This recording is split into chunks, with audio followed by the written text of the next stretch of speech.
Le taxi me regarde et il met sa main sur ma cuisse. J'ai un moment de « Waouh, il est en train de se passer quoi là ?» Et il me regarde et il me dit « Mais je te ramène pas à ton hôtel ?» Et à ce moment-là, je me suis dit « C'est mort pour toi, désolée ma grande, mais là, t'auras essayé. » Hello, c'est Louane et je suis ici pour vous raconter mon enlèvement en Amérique latine. J'étais en voyage étudiant sous forme d'Erasmus en Amérique latine. Un soir, on est parti donc en soirée. Et effectivement, j'étais quasiment que avec des garçons, donc je me sentais vraiment safe et en sécurité. On était dans une énorme boîte où on paye, je crois, un truc comme 80 € l'entrée, donc ce qui est très cher en Amérique latine. Et donc, effectivement, on commence à boire, mais très tôt dans la soirée, je commence à me sentir pas bien. Je me dis juste que c'est l'alcool, je pense. Je vais aux toilettes et c'est vraiment à ce moment-là où je black out.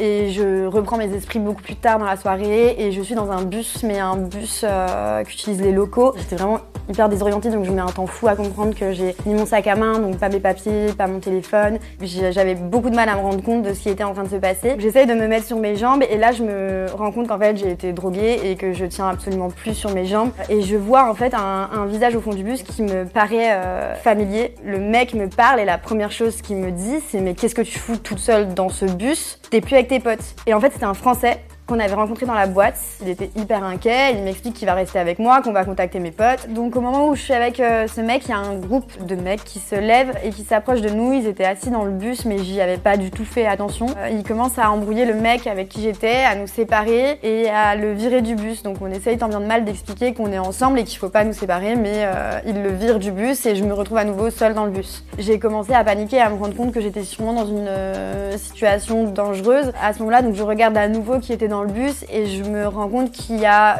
uniquement 2 filles à l'avant du bus. Donc je m'approche des filles, c'était des américaines et je leur explique la situation. Elles sont sorties du bus avec moi. Le groupe de mecs sort du bus également. Devant le bus, il y avait un taxi qui était déjà arrêté et un peu naïvement demande au taxi donc de me ramener jusqu'à l'hôtel. Elle paye pour moi et je pars en taxi. À ce moment-là, je me souviens d'une phrase que m'avait dit le Français dans le bus qui me disait tout simplement que j'étais dans le sens de son hôtel alors que quand on avait discuté dans la boîte, on lui avait expliqué qu'on était totalement à l'opposé du côté centre-ville. Et je le dis au taxi, il me dit ouais ok, t'inquiète, je vais faire demi-tour. Le mec il baragouine un truc et il fait encore pas demi-tour. Donc je lui redis mec fais demi-tour. Là le taxi me regarde et lui met sa main sur ma cuisse. Et du coup j'étais en jupe, donc vraiment j'ai un moment de waouh, il est en train de se passer quoi là? Et il me regarde et il me dit mais je te ramène pas à ton hôtel. À ce moment-là, j'ai eu comme une vague de froid qui a absolument traversé mon corps à ce moment-là et je me suis dit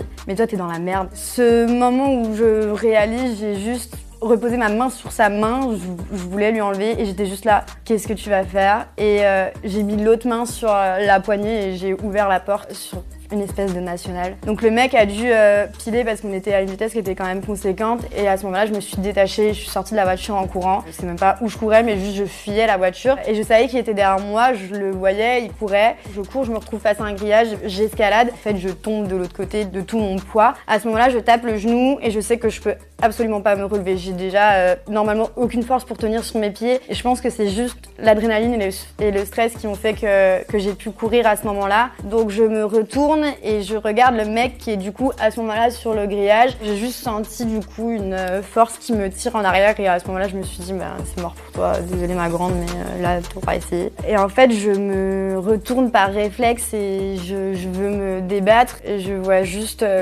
l'étiquette Seguridad. En fait c'est juste un mec de la sécurité et du coup je le regarde, le mec il commence à me secouer et à me dire ouais t'es dans un hôtel, qu'est-ce que tu fous là et tout, comment tu viens de rentrer? Et là il lève les yeux, il voit le taxi du coup recourir dans l'autre sens et il me dit mais t'étais toute seule dans ce taxi.